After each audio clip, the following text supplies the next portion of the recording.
Suma's baking and cooking এ আপনাদের সবাইকে স্বাগত জানিয়ে আরেকটা নতুন ভিডিও শুরু করছি। আজকে আপনাদের সাথে যেটা শেয়ার করছি সেটা হলো mixed veg kofta curry, but পেঁয়াজ রসুন ব্যবহার না করে সম্পূর্ণ নিরামিষ পদ্ধতিতে। তাহলে চলুন দেখে নিই কি করে বানালাম। মিক্সড ভেজ কোপ্তাটা বানানোর জন্য এখানে কিছু সবজি নিয়েছি। এখানে ফুলকপি এরকম টুকরো করে নিয়েছি, 10-15টা বিনস নিয়েছি, আর একটা বড় গাজরের অর্ধেকটা নিয়েছি। প্রথমে এগুলোকে গ্রেট করে নিচ্ছি। গ্রেটারে ছোট দিকটা দিয়ে গ্রেট করছি।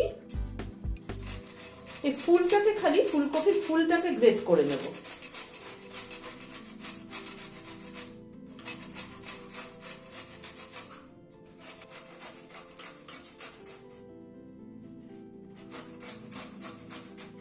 এরকম করে ফুলটাকে গ্রেট করে নিয়ে ডাঁটিটা ফেলে দিচ্ছি, বা ডাঁটিটা চচ্চড়ি করে খেয়ে নিলেও কিন্তু ভালো লাগবে। ফুলকপিটাকে গ্রেট করে নিলাম, এবার গাজরটা গ্রেট করে নিচ্ছি।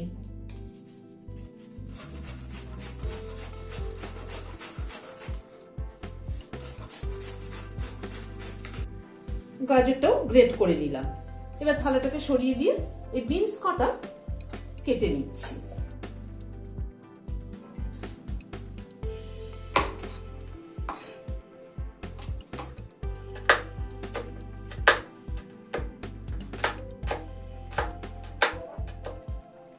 এরকম করে খুব ছোট ছোট করে বিনস কটা কেটে নিচ্ছি।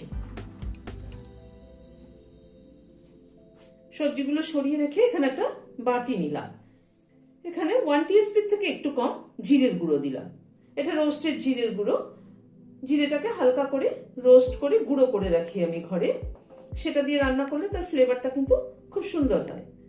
এখানে 1 টিস্পুন একটু কম ধনের গুঁড়ো, 1/2 teaspoon Kashmiri red chilli powder, 1/2 teaspoon হলুদ, সব দিয়ে একটু জল দিয়ে এটার একটা পেস্ট তৈরি করে নিচ্ছি। জল দিয়ে এভাবে একটা পেস্ট তৈরি করে নিলে মশলাটা কষাতে সুবিধা হয়।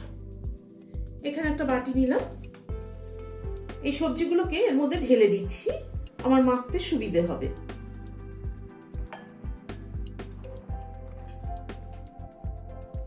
এখানে খানিকটা কড়াইশুঁটি মিক্সিতে জাস্ট একবার চালিয়ে নিয়েছি, ওটা কিন্তু একদম পুরো স্মুথ পেস্ট না, একটু দানা দানা মতো আছে।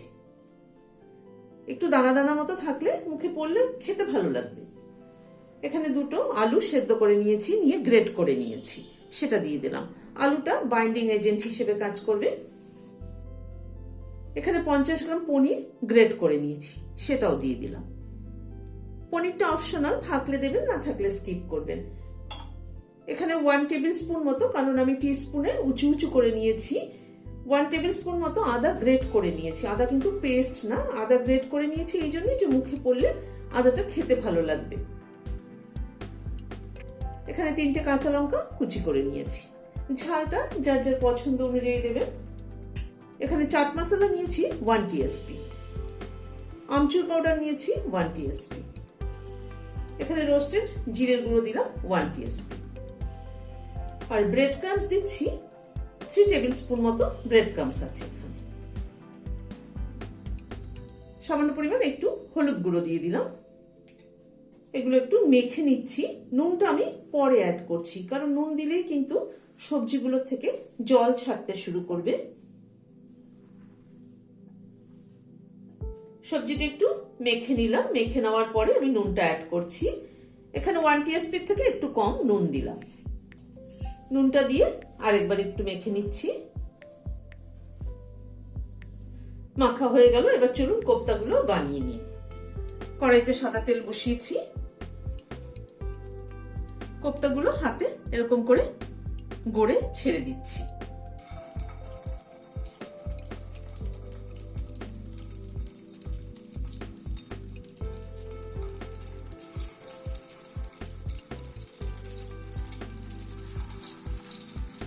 গ্যাসের ফ্লেমটাকে মিডিয়ামে রেখেছি। কোপ্তাগুলো একটা দিক হওয়া অবধি অপেক্ষা করব। একটা দিক হয়ে গেছে, উল্টে দিচ্ছি।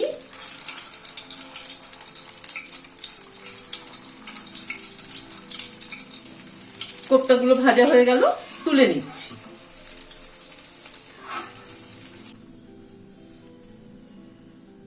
আবার কোপ্তা গড়ে গড়ে ছেড়ে দিচ্ছি।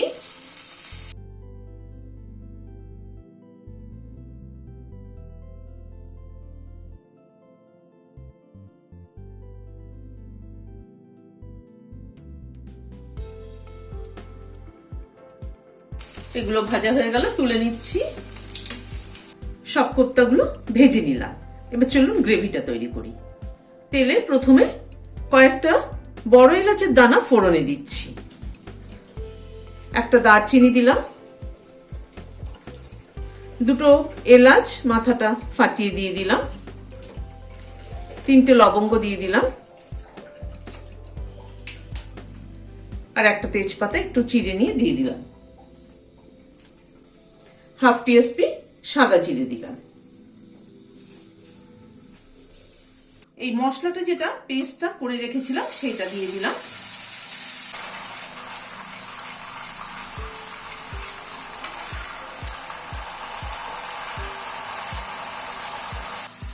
জিরে ধনেটা এই মিনিট খানেক মতো কষিয়ে নিলাম। নেওয়ার পরে 1 টিস্পুন আদা বাটা দিয়ে দিলাম। আদা বাটাটা দিয়েও আবার একটু কষিয়ে নিচ্ছি।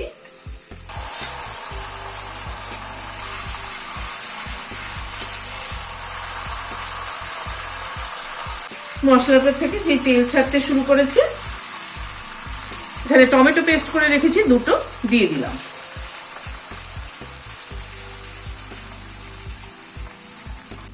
টমেটোটা দিয়ে আবার কষিয়ে নেব। টমেটোর কাঁচা গন্ধটা যাওয়া অবধি অপেক্ষা করব। 1 টিস্পুন নুন দিয়ে দিলাম।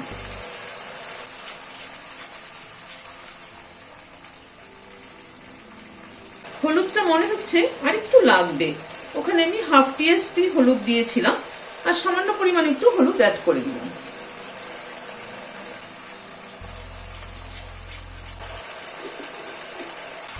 টমেটোটা এই মিনিট 2-3 মতো একটু কষিয়ে নিলাম। এখানে 6-7টা কাজু আর 1 চামচ পোস্ত পেস্ট করে নিয়েছি, সেটা দিয়ে দিলাম। এই বাটিটা ধুয়ে আবার একটু গরম জল অ্যাড করছি।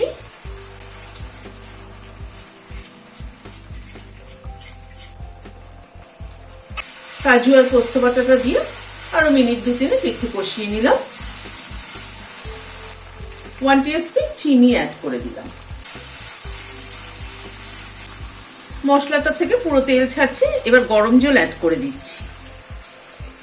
রান্নায় সবসময় গরম জল ব্যবহার করলে রান্নার টেস্টটাই অন্যরকম হয়। ঝোলটা একটু ফুটে ওঠা অবধি অপেক্ষা করব। ঝোলটাই মিনিট 2-3 মতো ফুটে উঠেছে। একটু নুন মিষ্টিটা চেক করে নিচ্ছি। ঠিক আছে নুন মিষ্টি। হাফ টিস্পুন ঘি দিয়ে দিলাম।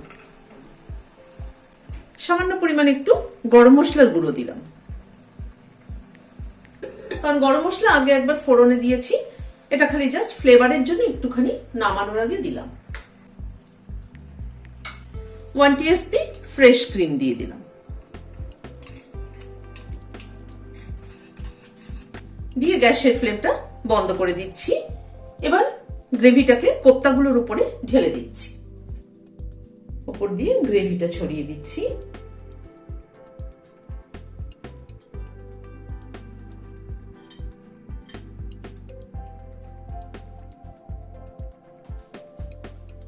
এই কোপ্তার রেসিপিটা কিন্তু ভাতের সাথেও যেরকম ভালো লাগে, রুটি পরোটার সাথেও ভালো লাগে, আবার ফ্রাইড রাইস পোলাও এগুলোর সাথেও কিন্তু খুবই ভালো লাগে। যে কোনো নিরামিষের দিনে বা কাউকে খেতে বললেন, সেখানে যদি এরকম একটা বানানো যায় তাহলে কিন্তু দারুণ হয়।